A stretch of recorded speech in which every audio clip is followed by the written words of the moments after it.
Hi, Steve. Hi, Steve. Hi, Isabel. Hey, Philip, how you doing? I think Philippe is logging in. Okay. Yeah, I'm here. I just need to pull up the presentation. Wednesdays are my Busy days. very, very busy days.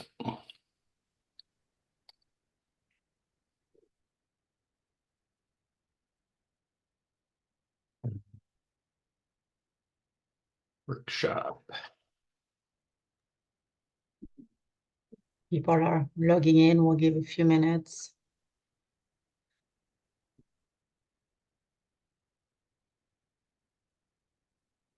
Mom? Yeah. Okay. Okay, great. How are you doing? How are you, Okay. Maricela? I'm well. Apologize. I'm gonna mute. I'm picking up the children. Okay. Hey, John, Andrea, Mahmood, and Steve, welcome, welcome.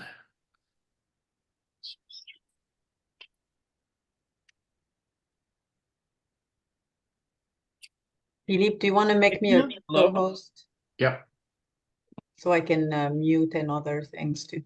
John, what did you say something? No, I was just saying hello. Oh, hi. This- Good afternoon, Andrea. There you go.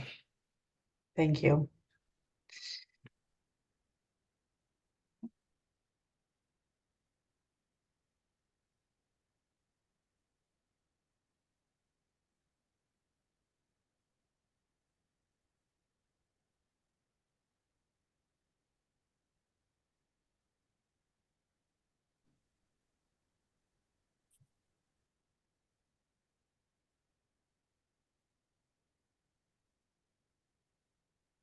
All right.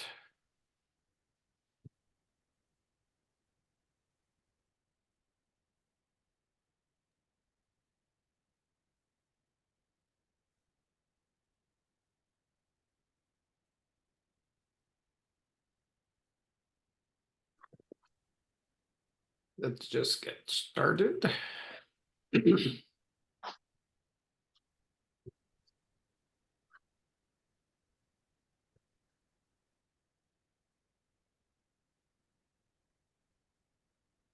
All right, welcome everybody to the final session for all the diehards that are wanting to really understand how AI is how they can use it and start thinking about all the different ways. And as we've been talking, the best thing to do is have a conversation with chat and get started, and then your skills will just get better and better. Today, we're going to be talking about the sales and business development.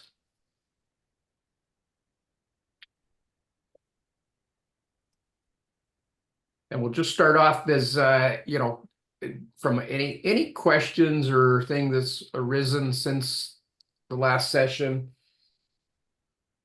If you need to remember, last time we talked about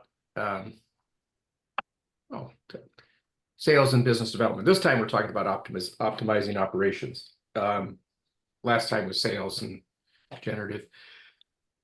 Any questions? I don't see anybody raising hands, but feel free to unmute if you have any questions. I'll put things in the chat if that's easier for you. Yeah, let's see. No questions so far. All right. So today we're going to cover, I thought to start out by doing a little bit of prompting best practices. And we'll later do an actual demo of the best practices and show you what does that really mean. I can go on to the blogs today and look up and search for best practices, and they always say, be specific, don't tell people, tell the AI what to do, and that's all well and good, but sometimes it just doesn't make sense. So we'll go and do some examples and show you the differences of what happens when you do that. And then we're going to talk about the three different areas around the operations where generative AI can start to help. we won't go into these in massive detail just because there's so much diversity in how one can apply, but we'll talk about each of these areas in a general sense and start your brains thinking about your own operation and where you can start thinking how you might start walking before you run, right? What are the low-hanging fruit within the operations and decision making and skills. And we'll do some breakout sessions. That's always seemed to be great, where people get to discuss what's working for you, your own situation, how you're dealing, how you're going on that journey. And then we'll pop back together and have a final discussion and any questions and answers.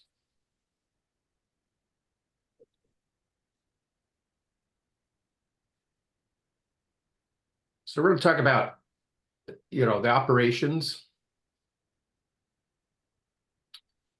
And in when we start talking about operations, there's a lot. That word is like overused so much. What is everything that everything that you do in your business to deliver the results at the end of the day, and make sure that you have some sort of workflows, you have documents, all of these things that are listed. And we'll go through each sort of one of these a little bit. As you start thinking about process automation, you really want to start thinking about where in your business do you have things that are repetitive. You're typing something into a computer and you're typing in the same thing over and over again, or you're copying something from one web screen to another web screen. Yes, there's lots of other automation tools, but one of the things about generative AI is if a person has to sort of think about what's written and write something or summarize it or classify, those are wonderful tasks for AI to automate. Maybe you get a bunch of complaints in through the business over and over again, and you need to figure out, are these, just requests for training, or are they requests for parts, or what are they? You can classify documents very easily with the AIs, where we've seen that. Anybody doing have lots of repetitive tasks where I like to say you insert a human in the process. All right. And feel free to type in the chat. I know both Isabel and I, we always have to, one of the things, whenever we work with clients, we have to come up with what's the scope of work and what we're going to work on. I've started using the ChatGPT to help me do that. I just sort of say, here's what the client needs. These are the general ideas. And the AI can create that repetitive statement of work and make it very easy and understood. So I save myself tons of time. Quality control and maintenance. I'm sure everybody has to regularly do maintenance, and you're doing inspections. Often you're doing inspections, maybe you're doing home warranties. I have no idea, but you're verbally giving notes. You're verbally walking around saying, hey, what about this? What about this? You might be dictating that into your phone, but eventually you've got to type it into the computer. Excellent way to completely automate the way you're doing things, right? And on same with inspections.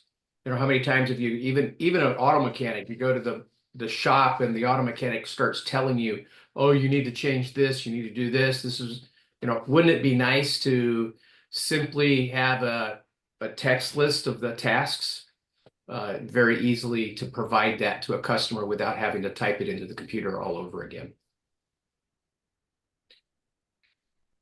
Everybody has some sort of supplies, and they're buying something and sending something. Over and over again, you might find we need to buy something or sell something, buy something and get it from the warehouse. With your phone, you could literally, has anybody got Alexa or, for their phone, and they could buy stuff off of Amazon? Well, think about hooking that up to your own purchasing system. You could potentially do that where it creates an order. Of course, you'd want the manager to approve it, but you could have a system that simply lets you speak and say, hey, we're low on this, please, order that. That's well within your capability. You don't need anything special, any special equipment anymore. The tools off the shelf can do that. We got a couple of, we got a comment from Beverly about, proposals too. And I think we talked a little bit about that. We have a question from Simal about giving some specific examples for maintenance scheduling. What could a prompt be? What would what would the chat give us? Yeah, so you want to just come off, what are you scheduling in maintenance? What kind of scheduling are you doing? Simal? Well, Yeah, hi. Yeah, I was I was just wondering like what type of data do you fit in, and what is the prompt, and what particular tools that you use? Yeah, like I mean, so yeah, the AI, the system is pretty, let's suppose you literally just spoke to the system or even typed here's the 5 things I need to get done. This is a big task. It takes an hour. This task takes 30 minutes. This takes this. I have lunch at this time. You could literally ask the AI, tell me what my schedule should be. And it's actually good enough to rearrange those tasks, knowing what your priorities are, and present it in a new list. I see. So basically, it's just like in a narrative format that you do. It's not like you fit in a table or.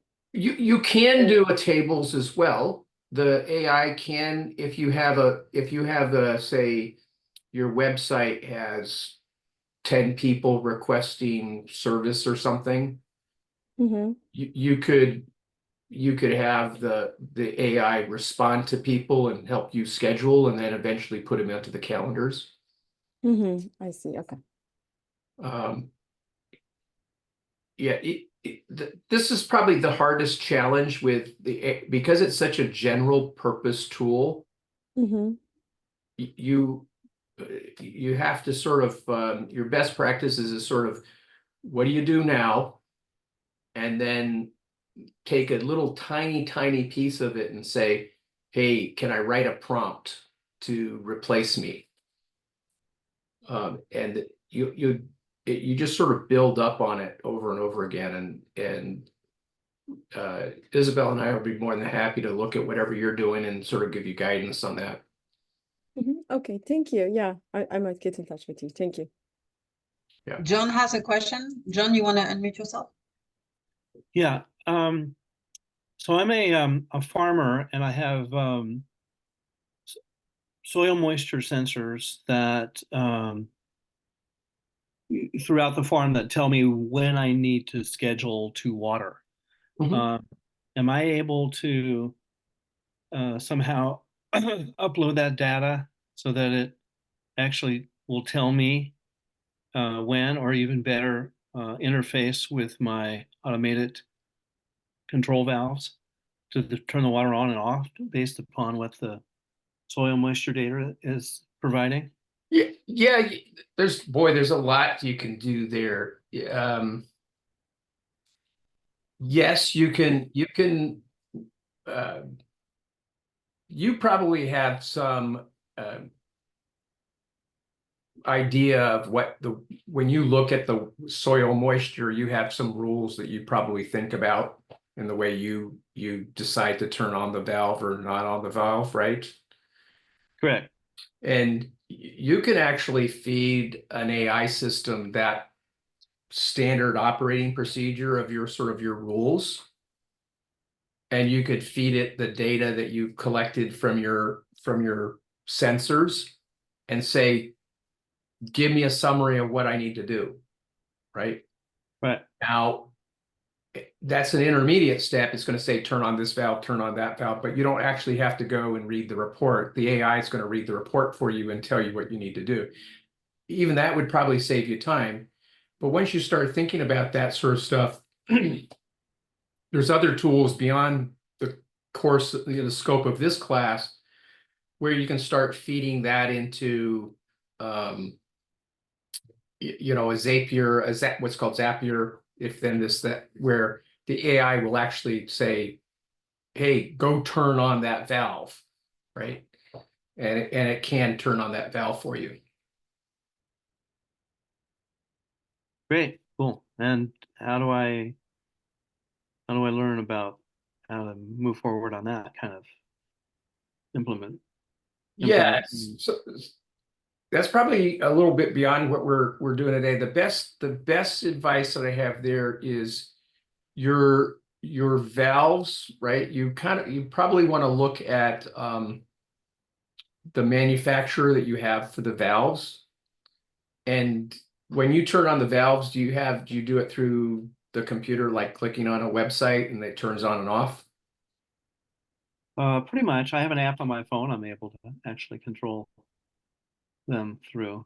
Yeah, so you would probably be asking the manufacturer if they have an API for that, Okay. which stands for Application Programming Interface. Application Programming Interface.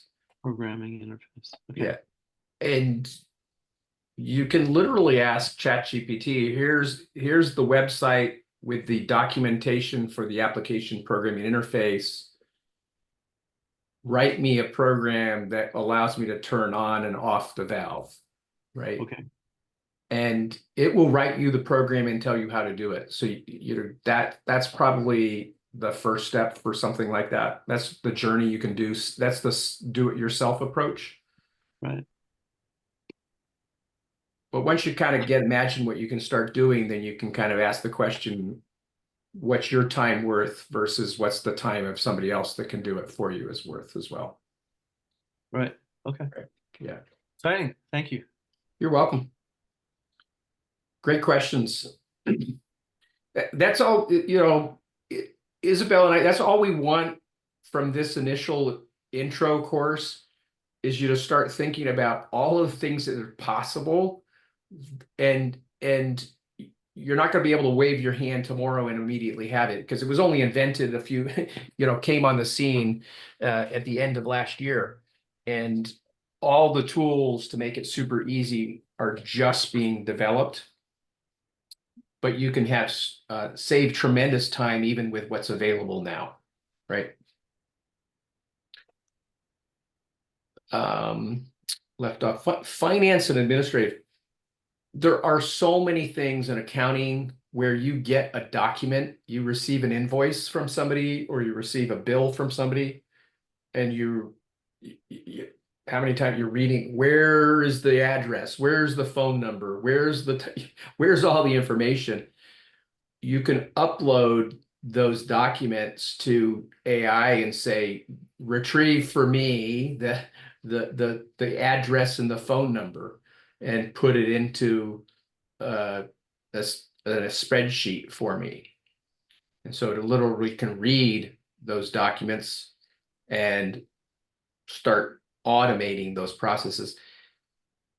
And again, this is where you want to start as small as really small steps, because you're going to test it with, maybe you have, a bunch of invoices from one company, and they're always coming in, and you maybe take a picture with your phone and upload them to the ChatGPT, and then ask it to pull out the data and then give you the file. That might be quicker than trying to type them into a computer. Expense management is the same way. It's a receipt at the end of the day. You can take a photograph of a receipt and say, classify this, tell me what this was for. Oh, it was for a restaurant receipt, or it's from something else.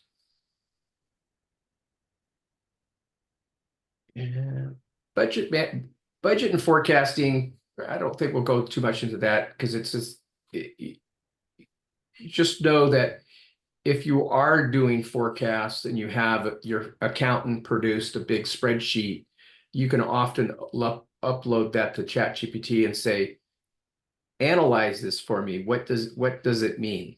And it'll say, oh, this is, your XYZ expenses are increasing. You better watch, your costs for your suppliers. And it actually has enough intelligence to give you back ideas. There was one quick question from Andrea.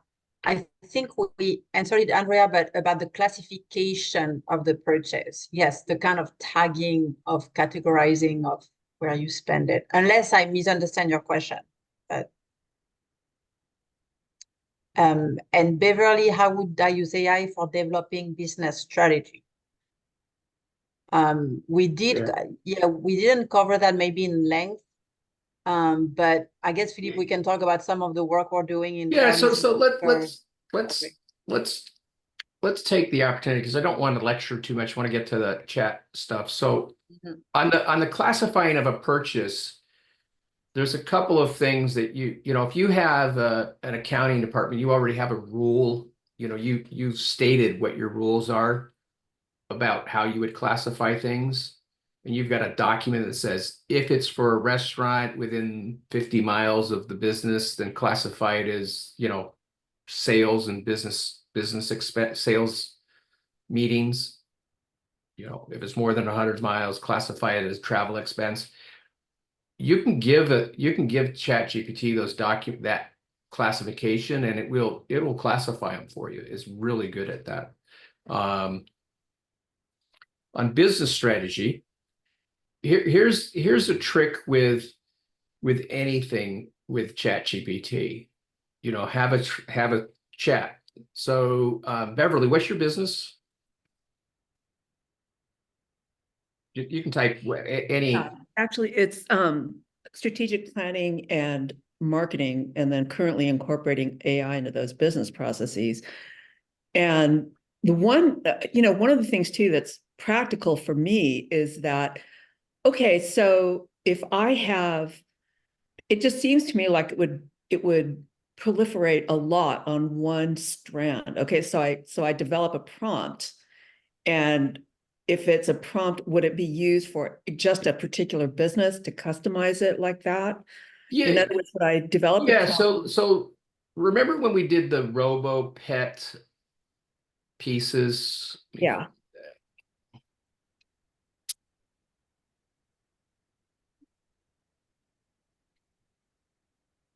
So a lot of the prompts, make sure this is big enough. A lot of the prompts you use, this is a general strategy, is you would, give it a prompt, and then there's something that's different, right? So let's just take this RoboPet, and what we'll do is, this is just, we'll come back to Pat. I say, I have a new client. They are just starting their business and need a strategy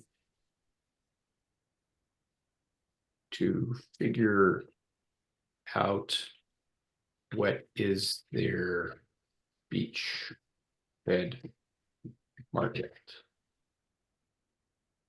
Here is the company.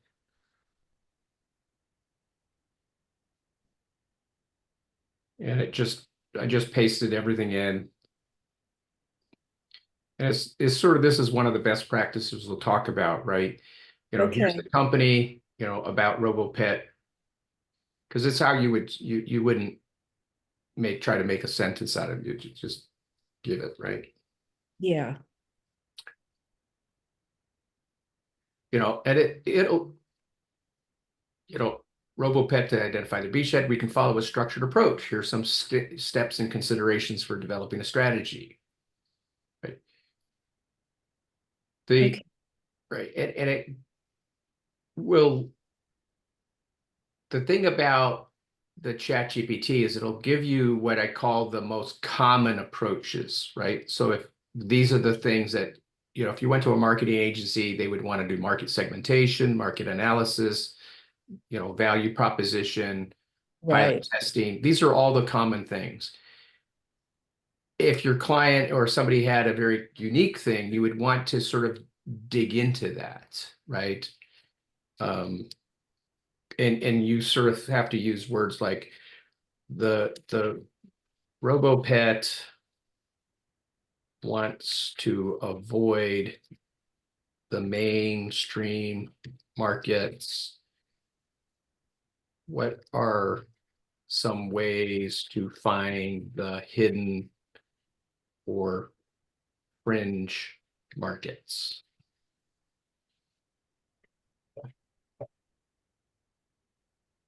Right. So you literally there is a require. This is where ChatGPT doesn't replace human thinking, right? Mhm. You have to have a general knowledge to know there's a regular market and there's hidden markets. You might be able to discover it through ChatGPT, but it will, most people won't. You tend to ask ChatGPT the common questions, and so learning how to ask the the niche ones like this uncovers those things, right? Yeah, this is a better answer because what has happened is it'll, I'll often start out with marketing, but then it really extends because to the business itself, and then looking at specific numbers in terms of, it goes into their financial stuff. So yeah, I just wanted to figure out like, okay, how would this gives me a draft, if you will, and then it gives me pointers, and then I can take any one of those and pursue it, basically. Yeah. Is how I would look at that. Excellent. Yep. Thank you. Yeah, I think thank you. I think that's useful for everybody because it's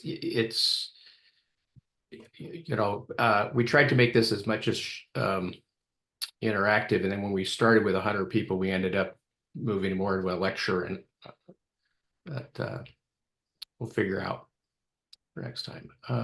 Where's my slides?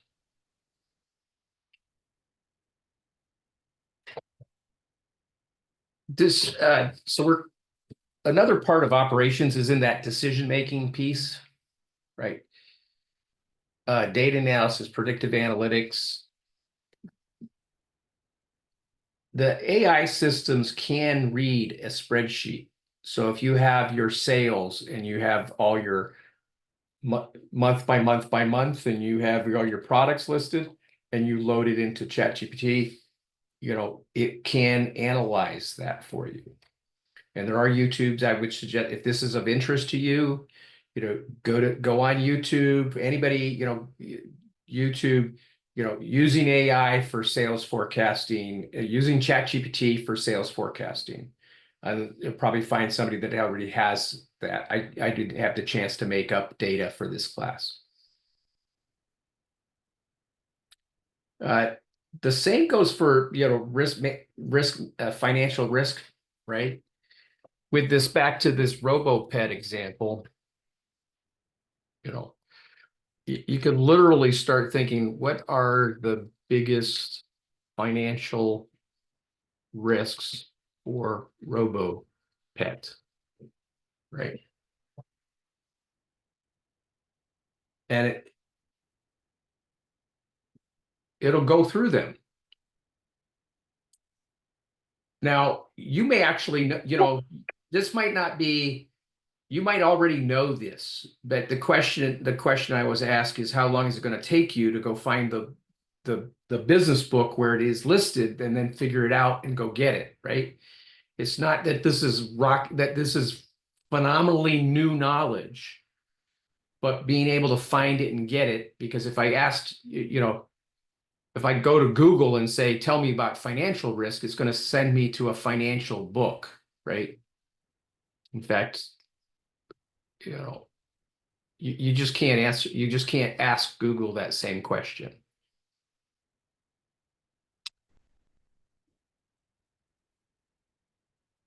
Same goes for operational risk. I could have asked, what's the operational risk for RoboPet? Or I could also say, here's what our here's the past 3/4 worth of meeting minutes from our operational review, what risks do we have? And it'll pull out that sentiment. Decision support, product recommendations, and scenario analysis. Again, if your business has evolved to starting thinking about making new products and talking to people, giving it to ChatGPT and saying, what are people asking for? And then saying, what are likely recommendations and what are fringe recommendations? You can do the same thing. Let's do that. I'm very curious. Too many slides, too many.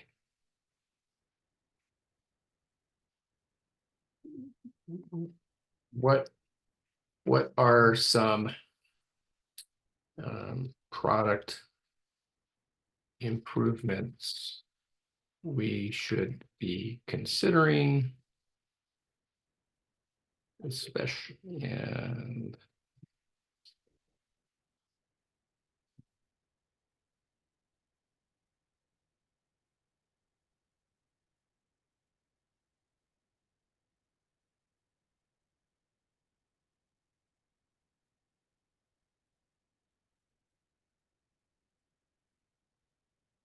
right? So it takes that basic concept of the RoboPet, starts brainstorming through this.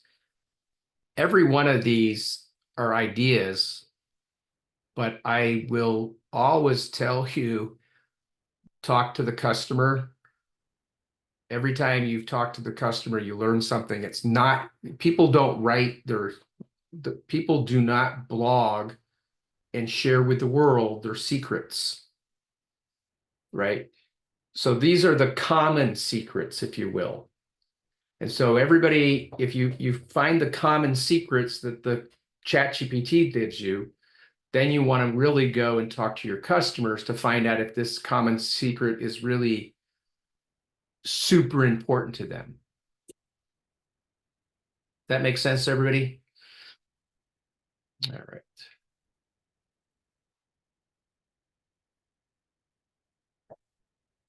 The last area for operations that's often overlooked or such, and is the training and skill development. So much can go on in the HR space.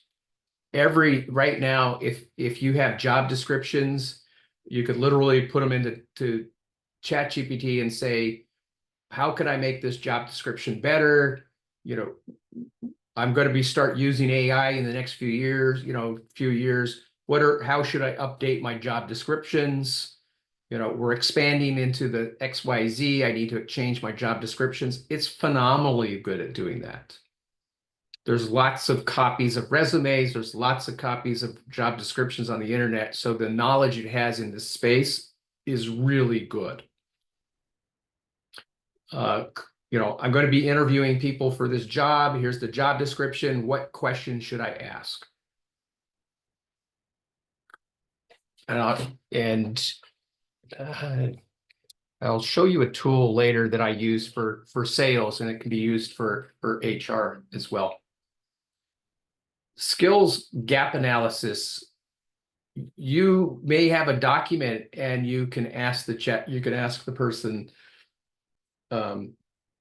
the chat can say, what do you know about X? And the person types in their answer, and then it can score them at the end and say, this person's a medium grade. They don't know as much as they think they do.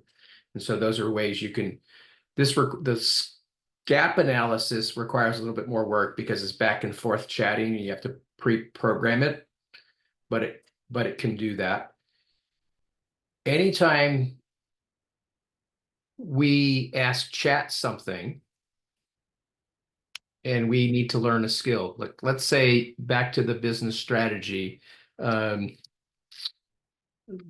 AI assistant is an expert at business strategy for manufacturing companies.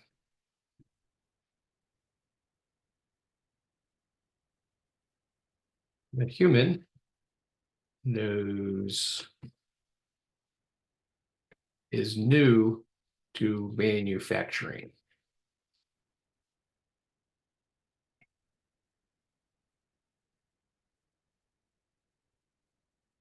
Yeah, can't even spell manufacturing right.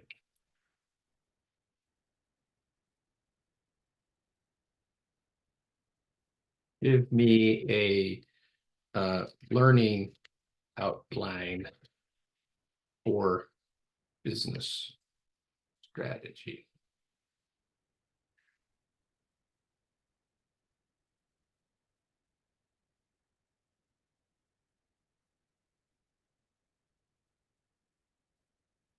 And it with so no matter what skills you have in your business or need in your business, you can ask the ChatGPT to generate learning objectives.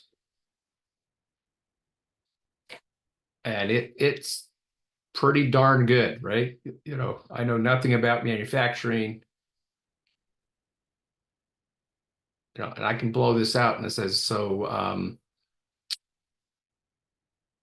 let's say basic concepts, right? Expand on basic concepts that I should know.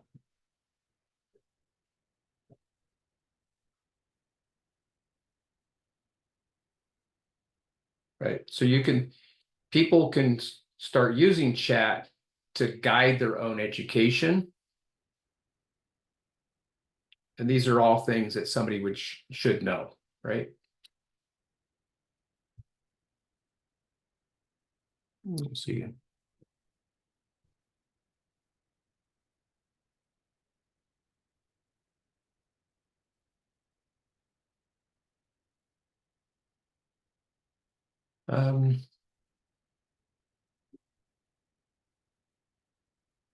So how many have had to give performance reports for people?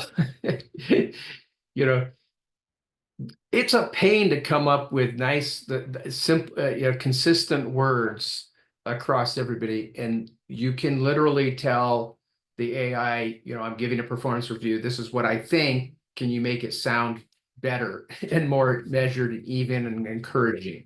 You know, and you can do that. One of the techniques I've used often in the sales, I have the chat where it literally pretends to be a customer, and then the salesperson talks to the chat bot, and the chat bot comes back and says, that was a good question, but maybe next time you should ask this question to develop customer rapport before asking for the sale, right? And so there's many ways to use the chat. We're gonna do demos. Just, Philip, we had a question from Beverly around how to use chat for SEO. I know also that depending on what website platform you use, but on many of them, like Wix or GoDaddy, which I use myself, a lot of that SEO is also AI populated, right? So I know on GoDaddy, right, like you will, you know, there will be AI already there to give you some ideas on your SEO. But you can also use the chat, you know, more specifically about that. I don't know, Philip, if you want to add any. Absolutely. So great question. And so all of the big companies like Squarespace, Wix, GoDaddy are building in AI tools automatically, and SEO is one of the common ones. If you're doing it yourself, you can literally, I'm just going to go grab one of my articles.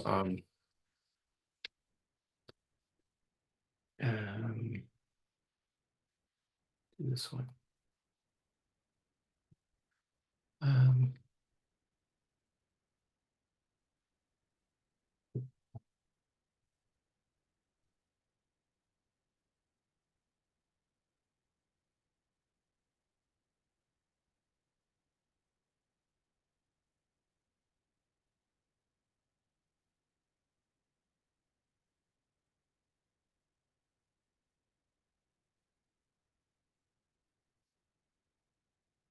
I don't know if the, we'll find out if the scraping is turned on or not. Yeah, it is.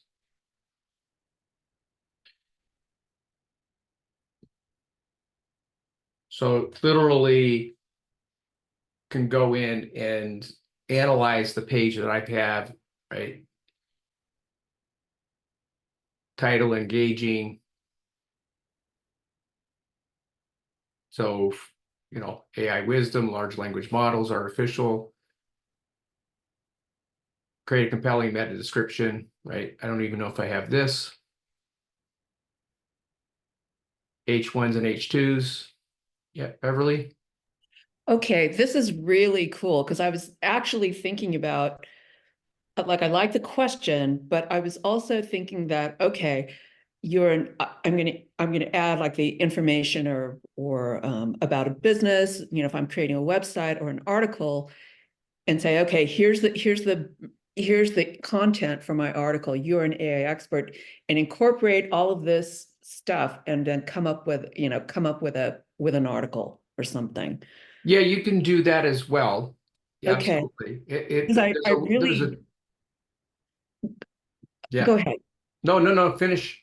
No, I really like this because what I think it's going to enable me to do is just pop in the content, incorporate, you know, all of these factors, and then come up with something.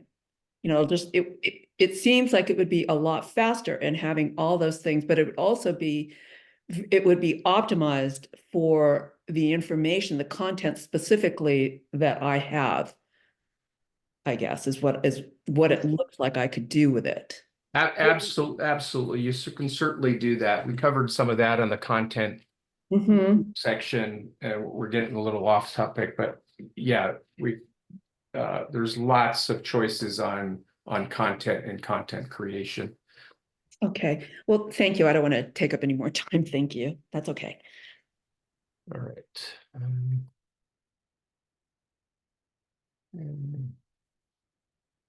going to switch back to, so I want to, so we're going to go through each of these best practices, and we'll share each one of these. They sound really like, you know, be simple, be specific, clear instructions. It's like, what the heck does that mean? So I'm going to show you those prompts and we'll go through each one of them. You know, what does context mean? You know, why do you avoid what you saw me starting to do, you know, the AI assistant. And the big reason is that if you've got if you provided information, oftentimes we say, you know, we use pronouns.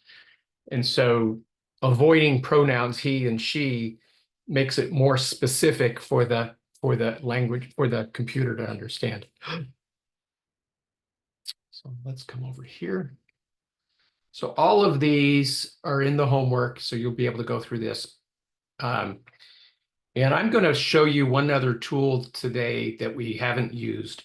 We've talked about using ChatGPT. We've talked about using Claude, Perplexity. Claude is another service that's out there. It's in the homework, but I'll put it in the chat as well. They have a free version and a paid version. So we'll do the same thing in Claude, just so that you can see the difference in a different tool.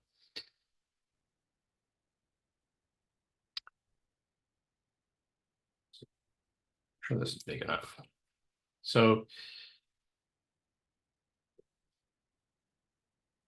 you know, bad prompt. Let's just see what happens when you put in a bad prompt.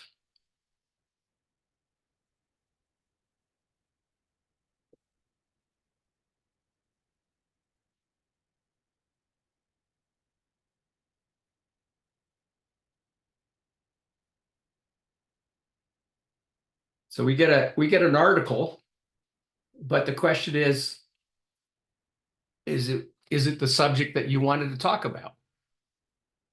Very, you know, AI, we asked about a creative and engaging article about AI. dream weavers. They began as fragile codes of intricate. Really, who knows? It doesn't do anything to align with your business. Right? But maybe what instead you want, write something creative, right? But maybe instead you want to write a short paragraph describing what it is in simple terms. And I don't even like the way these were suggested, right? And so I'm using what was suggested.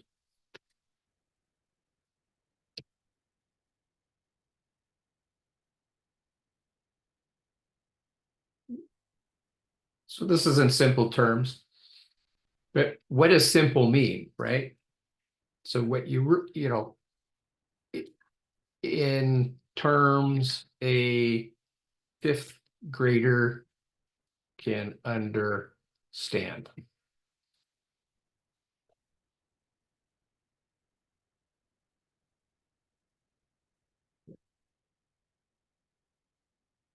A little bit less,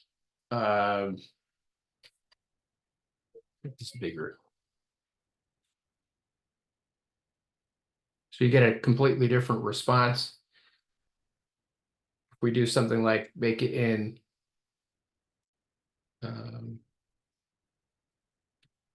for a computer or an advanced computer science class.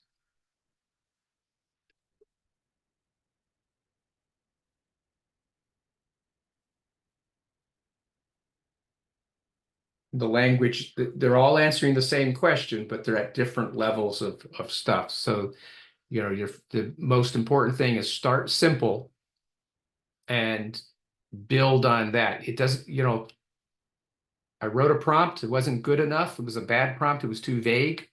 Get more specific as you go through it.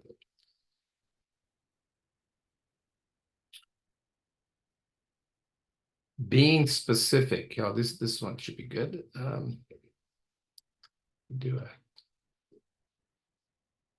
Start a new chat. Tell me about climate change, right?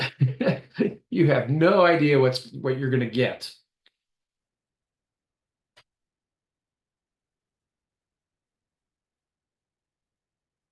Instead, what I want is, 300-word overview of causes and potential impacts of climate change written for a high school audience.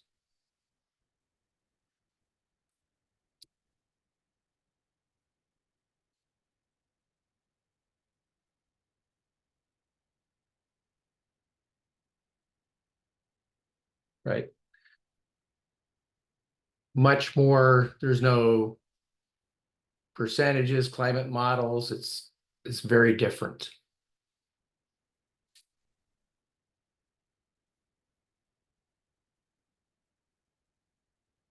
I love this one. Clear instructions.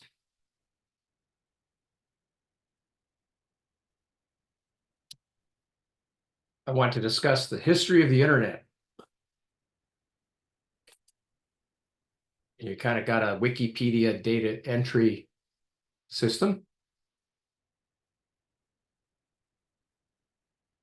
Instead, what I want is summarize the key events and developments in the history of the internet in chronological order. I don't even think this kind of gave chronological, yeah, a little bit.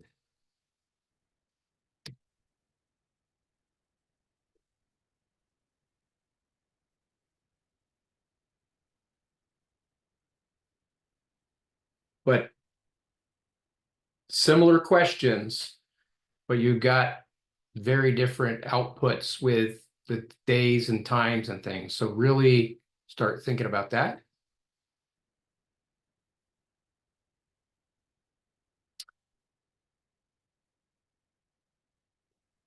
Right. Ambiguity. This one's a good one. I tried this one earlier. It was weird. See if it gives me the same answer. Probably not. Social impact, profound impact. We're not going to go through all of it, but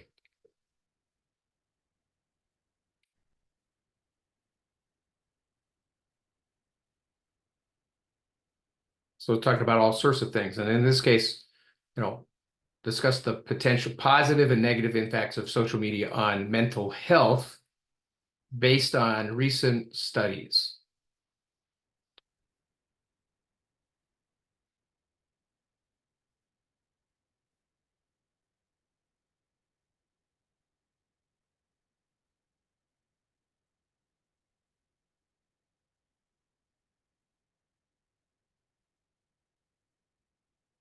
So as we saw before, though, you notice Claude does not, just like ChatGPT, does not give any references. There's no references whatsoever.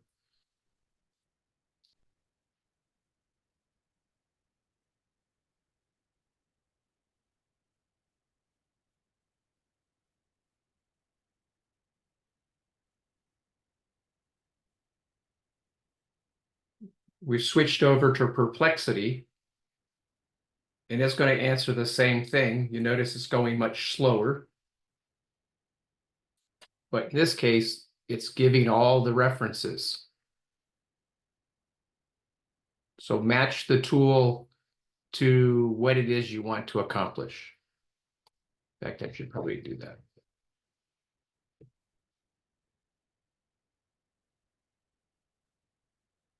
I'll add that later for you guys.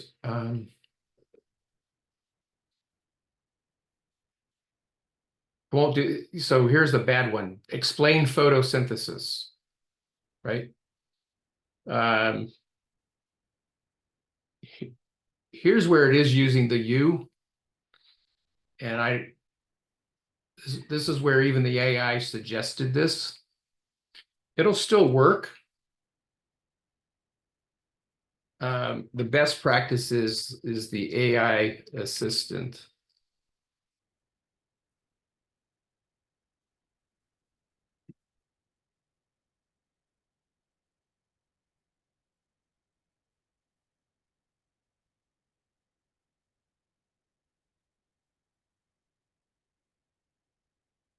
And it answers it directly in that thing.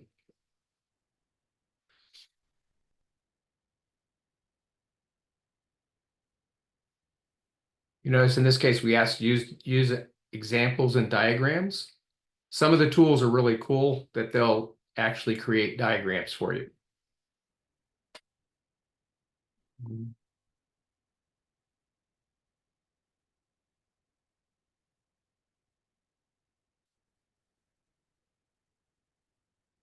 We've kind of done this already, write a story about an interesting plot twist, and here, this is pretty cool. We'll do this one. Linda is asking Philip, why would we use Claude AI? So Claude is one of the tools available. Claude, yeah. So why would we use Claude? So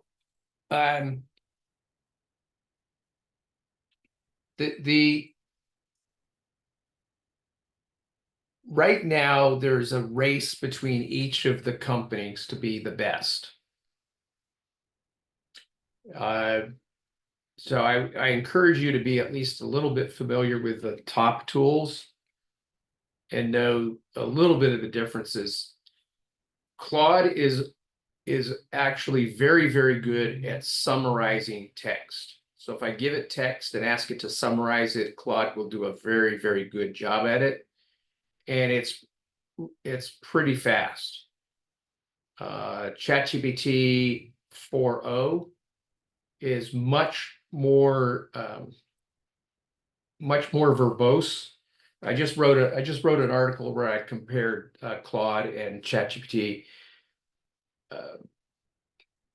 If I'm writing it for what you're doing, going through the web browser, you're not going to see any cost difference. If I was a large company and using Claude or ChatGPT through programmatically behind the scenes, embedding it into my processes with no chatting, I don't go to a website. You have to start considering cost and speed. And so that's when you start going, Claude is twice as fast, and you'll say at a certain cost. OpenAI is half the cost, but it's twice as verbose. So it's actually the same cost. The answer costs you the same amount. And so you have to make some trade-offs with, what's your speed. And then when you start building things for companies, you have to say, what happens if OpenAI has a problem, which we saw a couple of weeks ago, and then how do I switch over? Can I switch over? Right. Did I answer your question, Linda? You can. Yes, it did. Okay, good. Oh, we were doing this one. I got sidetracked.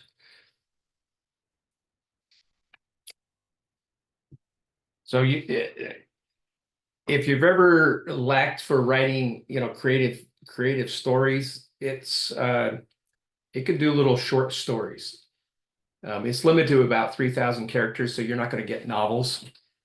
So I wrote a Agatha Christie, and we said, oh, that's a good start, but can you add more vivid descriptions, right? Yep.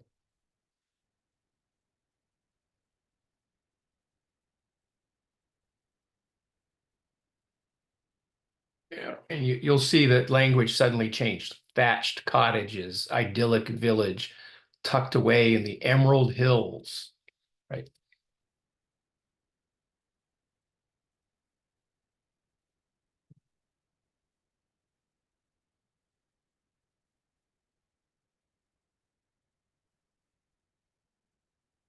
So this is one you want to use examples whenever you can. Write a poem about nature. Random. But instead, what I wanted was a haiku poem. And here's an example of what a haiku. So what's really important about this one that's understated here is if you already have let's suppose you have a way of writing incident reports in your company or any report that follows a particular format. You can create the template and say, I need this gobbledygook text to be put into this format. And then you give an example of the format, hit go, and it'll fill in all the forms and the blanks for you. That's a really excellent thing to do.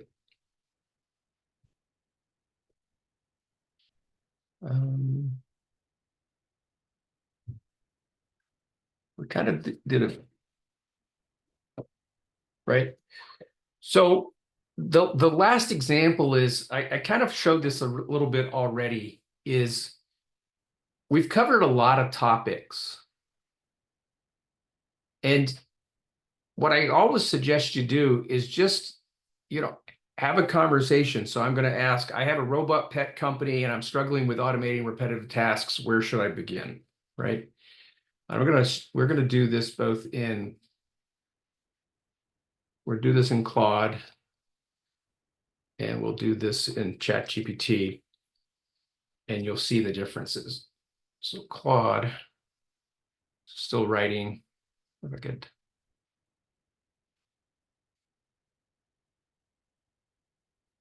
Right. Identify repetitive tasks, prioritize, evaluate, automation, assess feasibility, start with a pilot, train your team, optimize, and monitor. So it came up with 7 results. ChatGPT, identify, but it gave you some more examples, customer service inquiries, data processing, social media, gave you some ideas to think about. Prioritize tasks, time spent, frequency, potential, choosing tools, automation 6. So it only gave you 6 options to do, but the options were a little bit more. But just because it said here I should do prioritizing tasks, come in here and go, how should I prioritize tasks?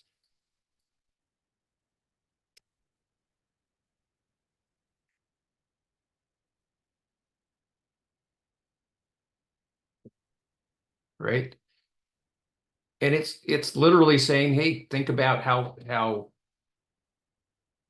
often you hit frequency, define how much time it takes, the impact, potential, automation. Let's go see what Claude came up with. Similar information, but not laid out in a way that's easy to read. You can see that ChatGPT was more bullets, more scannable, readable, easier to follow. And it even gave me an example of a prioritization matrix. All right. When I had been testing earlier, Claude had suggested creating a matrix. And I said, it suggested creating it. Can you create a matrix, right?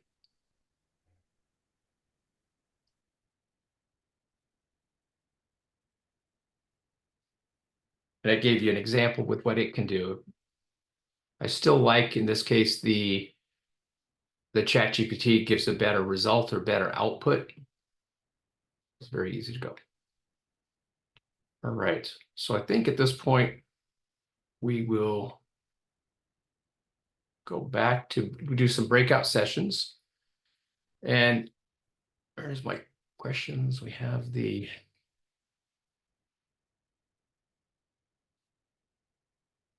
just as you've seen all the choices, I'm sure, it's a lot of me talking too much. When you think about your own business in the breakout session, where do you think you're going to start with AI for automating your business or dealing with the operations? And it should be, how can you use it, not IT?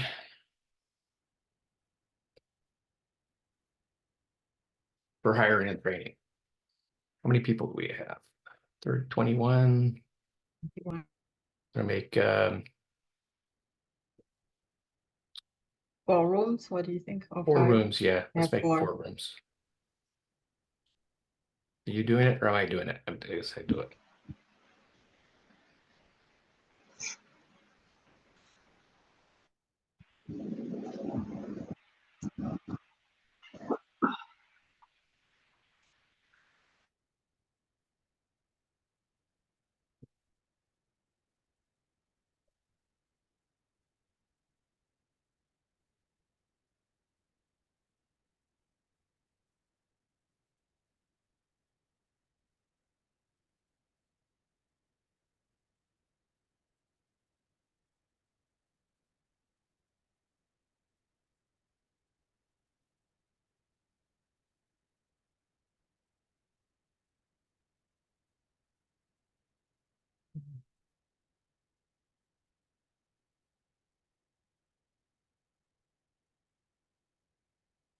Not join, Beverly.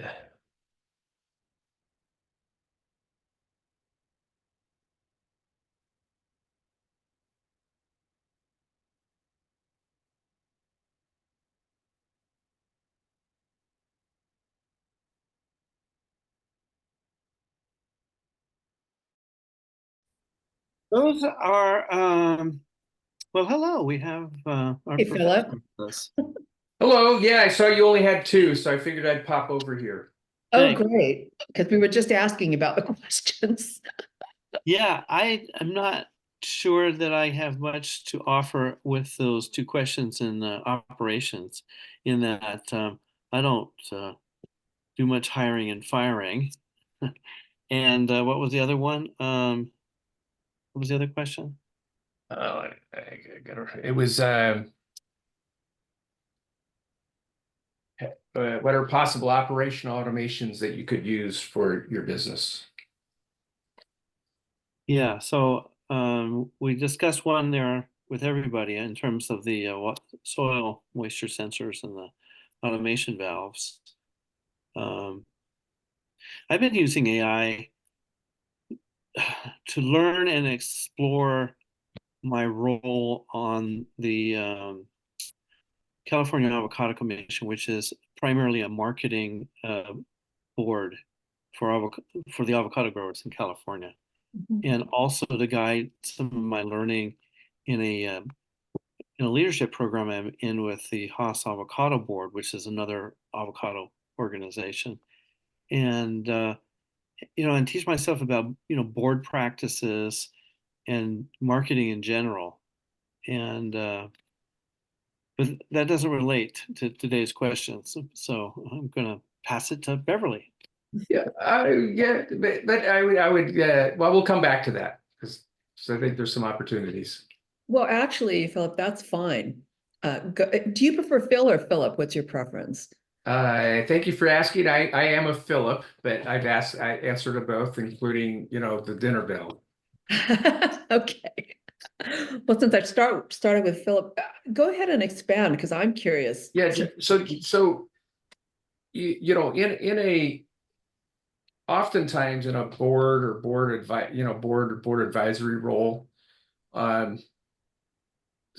there's a lot of, I don't know if you record the meetings or how you're doing the meetings, but AI is wonderful for recording and summarizing and creating the action items that people can share back and forth.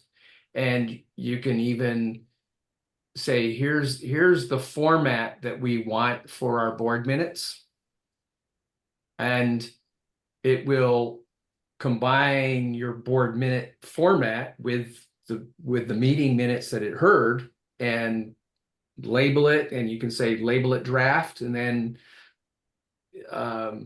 start from there, right?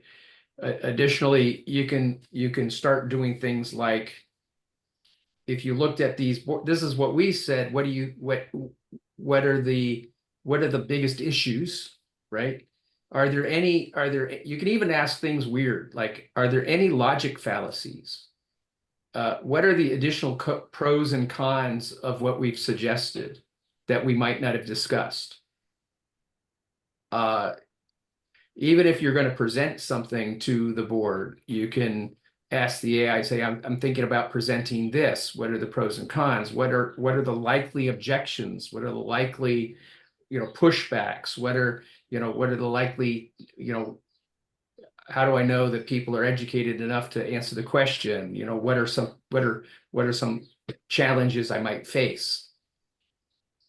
So there's a tremendous amount that you can glean from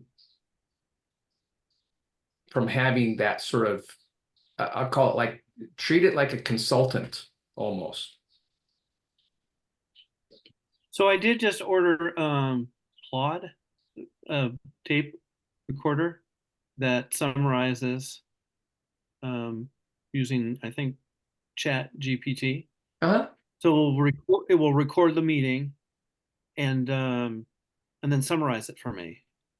And so then I've captured it, and I can ask these kinds of questions. What do you recommend in terms of recording device? That was. Are you on Zoom or are you in person? In person. Well, sometimes I'm in person, sometimes I'm on Zoom. Yeah. Yeah. Yeah, all these days, everything's almost on Zoom, and even if it's in person, the host usually is recording it anyway. So that's well, my issue with the host is they don't record it, and the minutes are how do I say this? There's a lack of accuracy, and there's some coloring of the facts. Oh dear. Yeah, yeah. So I mean, this is something to introduce it, not just then for my own purposes, in terms of being able to. So that's probably something, that's probably a board discussion, right? Right. Meaning, there's what is our board's position on recording the meetings to create notes, right? And you may have the board, it may be of a situation, I don't want myself to be recorded whatsoever. And from a board perspective, I would be saying, if this board meeting is supposed to be an open board meeting, right? Meaning we're not discussing private board matters such as a legal lawsuit against the board, right? Or against the industry or something, right? Or a labor action that is private, right? Just like a city council has a public meeting and a private meeting. You would not record the private meeting. Right. Right. These are public meetings, and this is a state sanctioned and supervised. So then you would commission. be perfectly allowed to record without even notifying the other board members.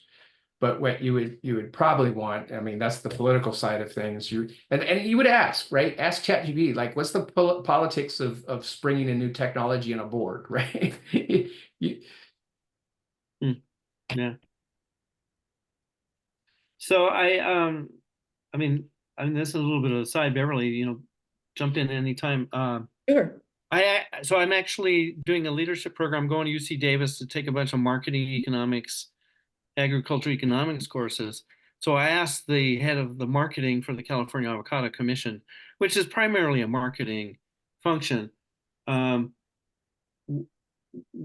What did he think that I, in terms of my own learning, should ask? And was there anything he wanted me to ask for him and for the commission? And he said, yeah, ask them, where do they think AI is going to be in terms of marketing in 5 years? So now I've been asking this question of people in the industry, and I realize everybody's trying to figure it out. It's not, we're not there yet, but the question is in everybody's mind. So yeah. So this gets into a little bit of I put my coaching hat on, right? So I approach those sorts of things around change is, can you imagine a future where this genie is put back in the bottle, where nobody is allowed to use AI, and nobody is using AI to compete with anybody else? I can't imagine a future like that, right? Mhm.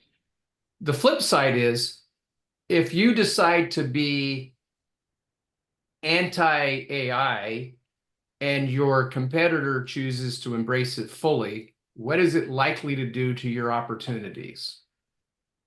Right. Now, I'm not talking about, hey, we all have concerns about the risks, about a criminal person getting AI and being more criminal, right? AI, in many regards, helps humans be more productive. So if I just say good human, I can be a more productive good human. If I'm a criminal human, I could be more productive as a criminal, right? That AI didn't change our basic nature.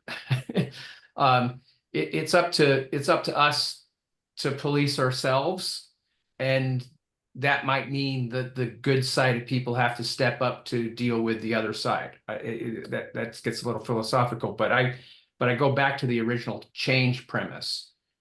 And I'm also a member of the Southern California Private Directors Association, and I advise them, you're advising companies, you must be honest about your own relationship with technology.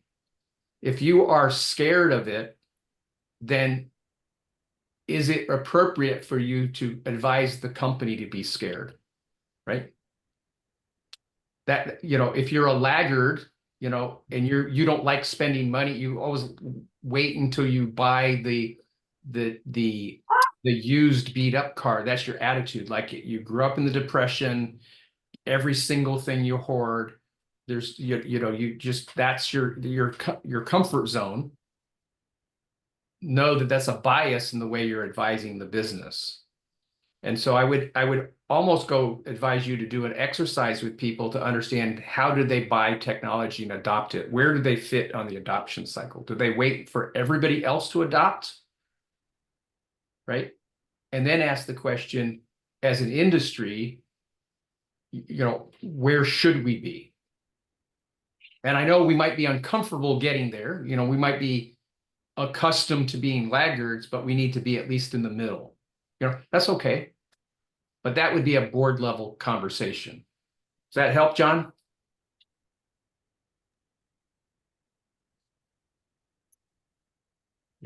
Yeah, only I'm thinking that the industry is moving ahead with looking at and using AI, and for the commission not to be doing it is to their disadvantage. It's sort of, Good. yeah. So I don't even know if it's necessary to ask the question. I think we just need to keep up. Yeah. Well. Actually, I think you probably would have some discussion around that, because I find it in the groups that, there are real concerns about privacy and guardrails and all the rest of it, and we don't really have it. So to at least allow for that conversation, because nobody really knows where it's going. We're just sort of developing these tools and then using them, and everybody feels behind. So I wouldn't at all be surprised if you got questions about that. And well, there is, so the commission is, in the business of helping avocado growers in California be in business, but they protect certain information because, they interact with the distributors, and the middlemen, and who are in competition with one another. Right. And who do safeguard, their proprietary information or their customer database or their pricing information or any number of different business practices. The grower wants to know all of that, and we use the commission to market for us, but at the same time, the commission is somewhat protective of the information that they have, in terms of not protecting the people they're supposed to be serving, which is part of the irony, right? That data privacy. Yeah, right. I understand that. Sure. So there's a number of different balls here being juggled. Yeah. So Mahmoud, saw you showed up. Did you have, we were talking about how you might be using AI for your operations, automation, or your hiring and training space. It was the prompts. But if there's another burning question, we're all figuring it out together. Well, I mean, I don't have a large enough operations right now to use AI. It's all done, we're a small startup, so the team crosses multiple lines, and we don't have the resources to hire an expensive AI. And I would probably assume that we still need to customize it to fit our need. We're a new technology, new startup. Our operation is unique. It's not something that was done before.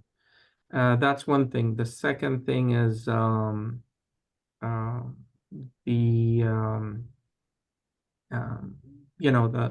there are still, like, for example, I was looking through administrational responsibilities like HR and screening candidates. It's interesting to see some resumes when they come in at they look the same, because the person who wrote the resume looked at the job description, put it through AI or ChatGPT, and they came up with the same output as another person who did the same exact thing. So that was interesting for me, that you have to be careful now from the impressive information that we get from people who deal with that and screen them. That is it because of they're so good, or is it because they used AI the same way? Yeah. So it's a learning experience. I think everybody is learning how to manage this beast. And I say, at the end of the day, it's the type of information, amount of information you put in your AI and what you get out of it. So garbage in, garbage out. And that's what we're trying to learn as we go.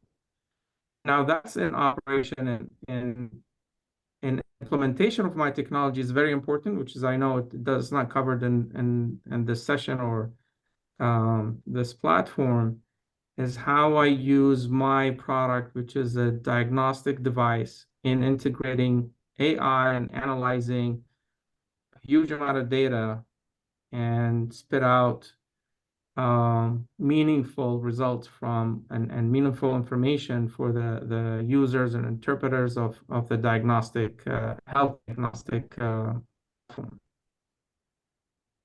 Yeah. Well, I think we can talk further about we can talk further about that, but we need to probably get popped back to the main room and close out the session. But we'll be here for as long as there's questions. Isabel and Philip, you're gonna talk about next. Yeah, we will. Okay. Philip, I was going to ask, you are going to curve, right? Yeah. I'll be still in the main room and we can talk. Yeah.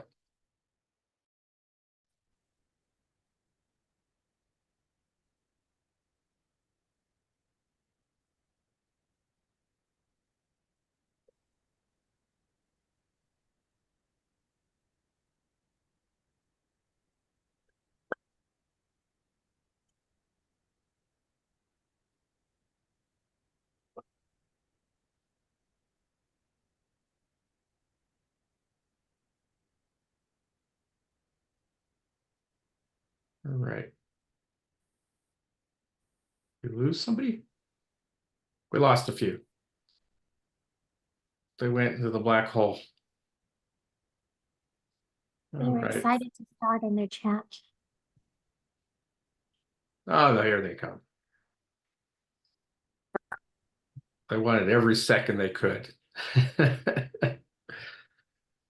It's always good to see when people are slow to come back, because it means the conversations were fantastic and you got to meet new people. So that's always good.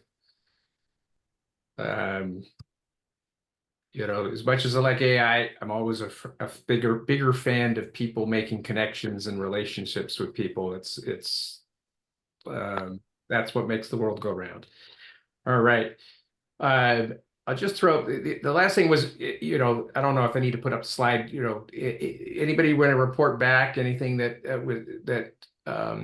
both either in the breakout session, or since this is the last session, any comments or anything else you want, anything you would like even to see in the future sessions. We know we have been asked by people that couldn't participate in the whole thing when we would doing this event, reprising this again.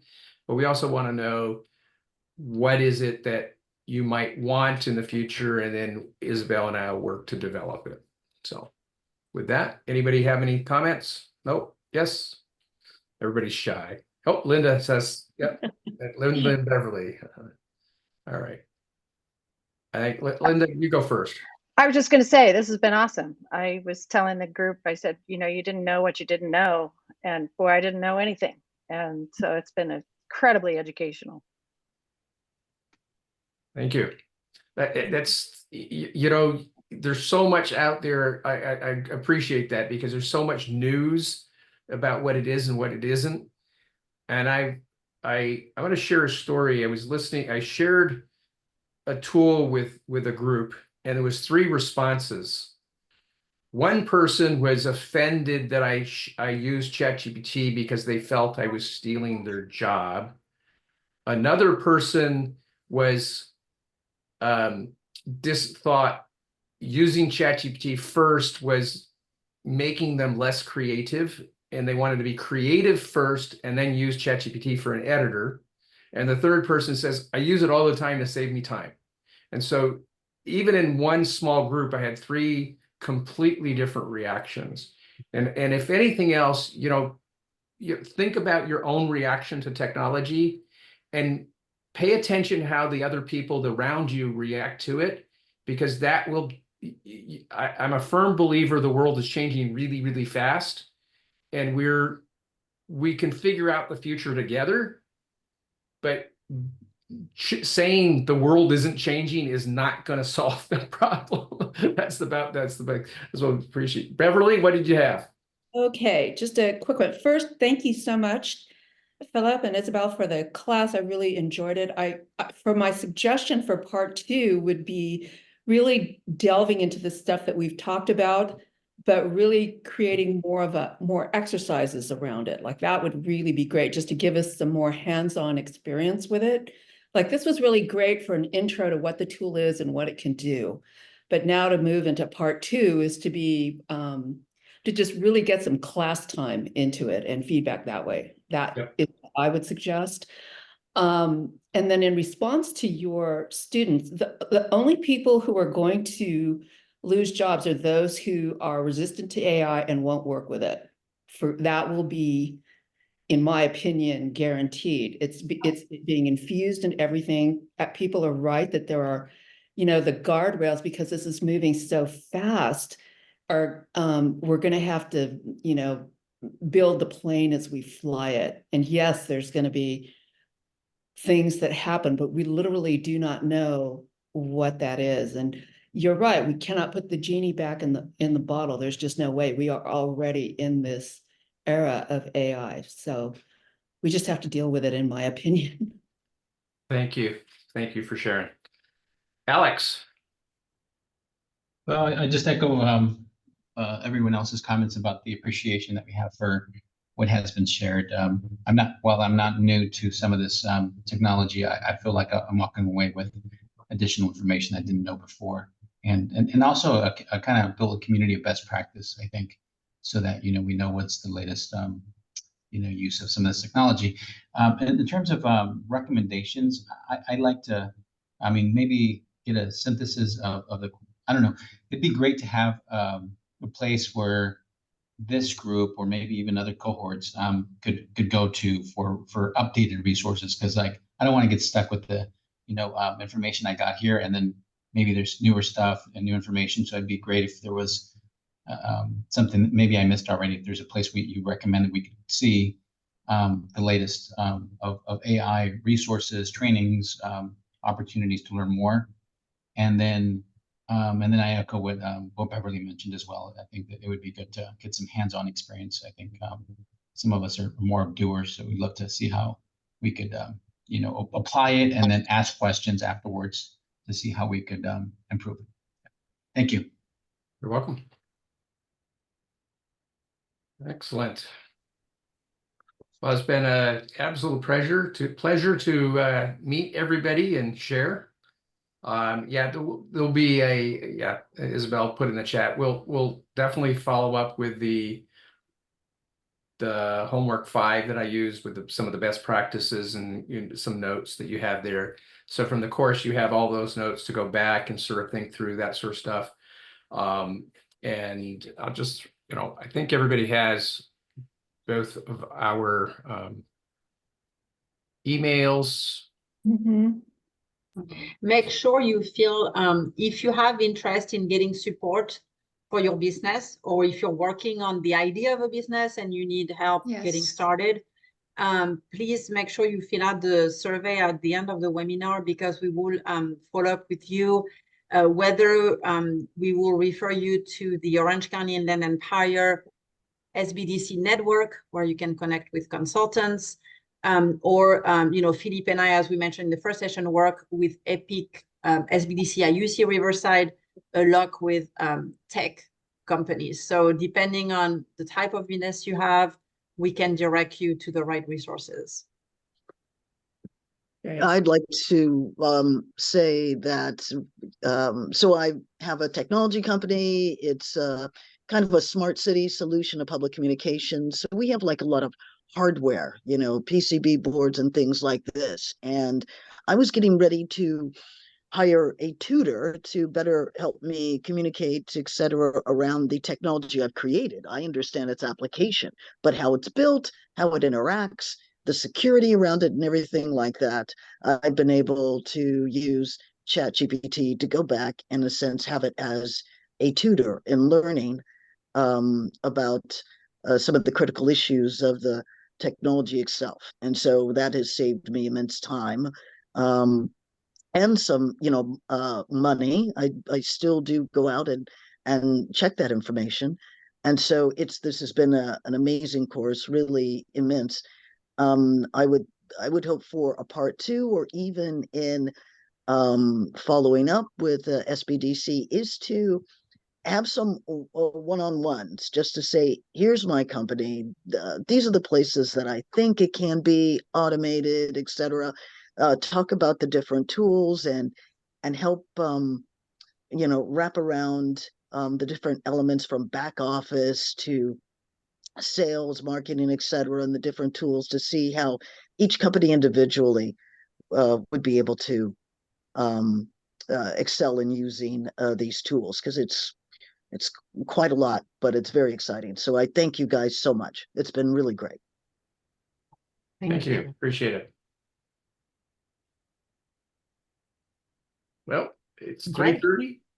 It is, as I like to say, it's been my honor and Isabel's honor to participate and be a guide, a Sherpa on the AI journey. So good to meet you all.